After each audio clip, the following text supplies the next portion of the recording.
itu keluar dari Masjid Nabawi, yang pertama ditemui dari masjid itu adalah pasar. Posisi pasar di zaman Nabi itu letaknya sekarang di pintu Babus Salam. Jadi kalau kita masuk Masjid Nabawi sekarang, kita masuk dari pintu Babus Salam. Cobalah ukur dari pintu Babus Salam itu langkah berapa langkah sampai ke Taman Raudhah. Itulah jarak antara masjid dan pasar. Jadi begitu keluar dari Assalamualaikum warahmatullahi wabarakatuh, Assalamualaikum warahmatullahi. Idza qudiyatis shalah, kalau kamu sudah melaksanakan salat, fantashiru fil ard, bertebaranlah kamu di atas muka bumi, wabtaghu min fadlillah, carilah karunia Allah. Tidak ada Islam mengajar kalau kamu sudah selesai sholat, duduk-duduklah kamu di masjid itu sampai tenggelam matahari, habis itu duduk-duduk lagi sampai terbit matahari, habis itu duduk-duduk lagi sampai malaikat maut datang, tak ada.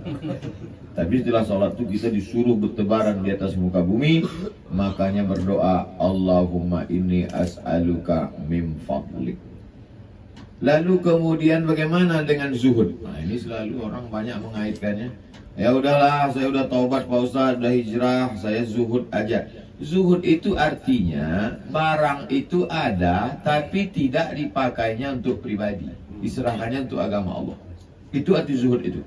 Dia punya mobil, mobil itu diserahkannya untuk agama Allah. Ini mobil ini kuwakafkan jadi mobil ambulan. Itu yang zuhud itu. Dia punya duit 500 juta, diserahkannya ke Mas Kuroh. Ini duit 500 juta, pakailah untuk kemaslahatan umat. Mau bangun masjid, mau bangun klinik, mau bangun musola, mau membantu fakir miskin. Ada duit itu, tak mau dia pakai. Itu arti zuhud itu. Sekarang orang memahami zuhud, itu orangnya zuhud tuh Pak Ustaz. Kenapa? Dia tak ada apa-apa. Itu bukan zuhud, itu fakir miskin. Tak bisa dibedakannya mana zuhud, mana memang ada barang itu.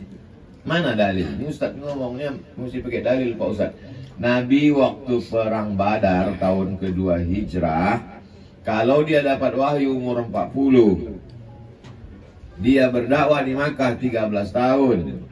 Perang Badar tahun kedua, berapakah umur Nabi pada saat perang Badar? Ini UAS, ujian akhir semester.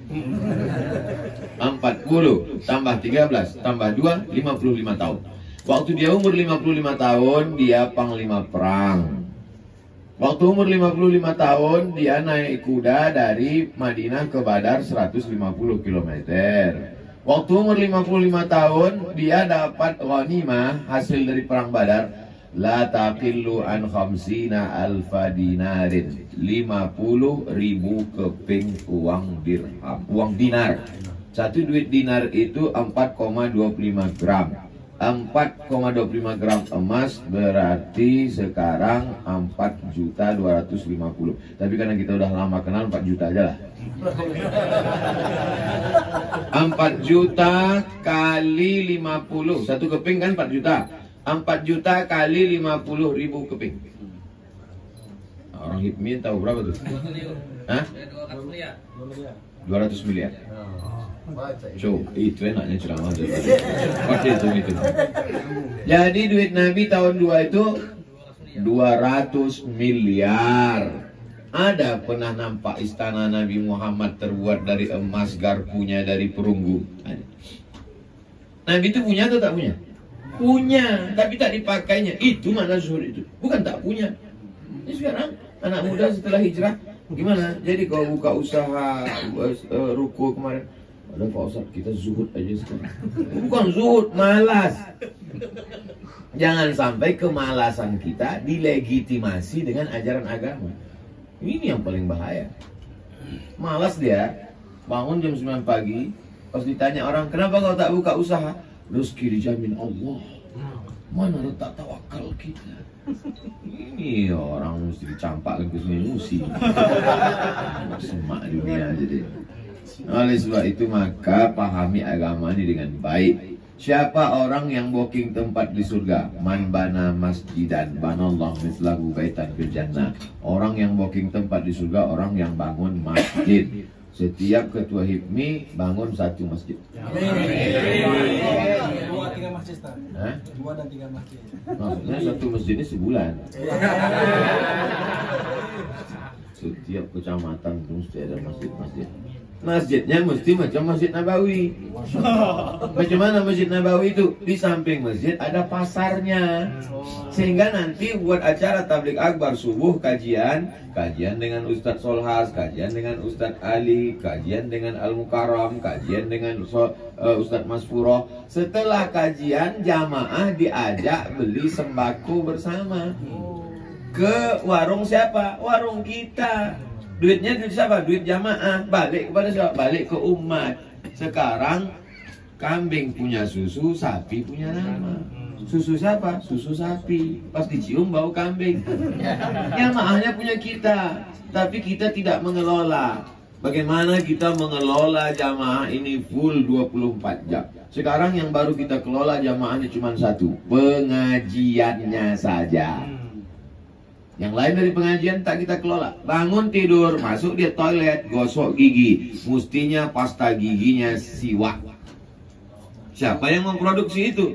HIPMI. HIPMI mesti punya pabrik siwak. Siap? Siap.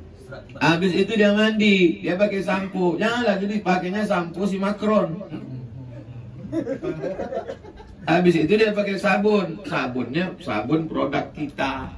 Kemasannya tidak beberapa menarik, tapi ustadznya mengiklankan dia. Ustadz Solhas berapa jamaahnya? Apa kata Solhas? Habis itu dia sebelum sholat dia minum dulu. Apa kata Solhas? Apapun makanannya, minumnya tetap oke. Habis itu pagi itu dia sarapan. Buka mata nampak cuko. Yang pertama kali dimakannya adalah pempek Yolala.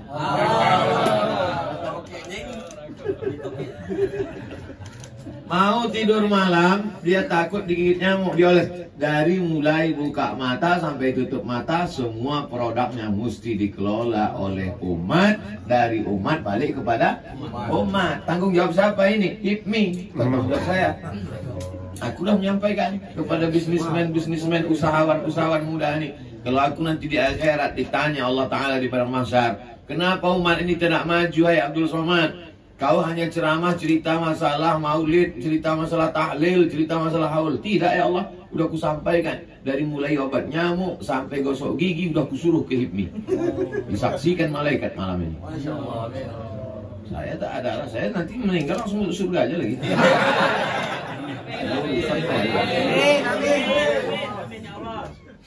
Jadi kalau umat ini keterbelakang, itu salah satunya adalah kesalahan Ustadz karena tidak menjelaskan. Maka kita jelaskanlah di mana-mana. Itulah gunanya Mas Furoh ini bersatu berbagai macam, dari alumni Yaman, alumni Al-Azhar, alumni Gontor, alumni Pondok Pesantren Salafiyah, Kholafiyah, dari berbagai macam ormas, dari macam pesantren modern maupun klasik, semuanya berkumpul. Menyatulah ulama-ulama ini, membangkitkan ekonomi umat, dan anak-anak muda ikut serta. Palembang ini sudah cukup komplit, maka insya Allah ke depan kebangkitan Islam dari bumi Sriwijaya.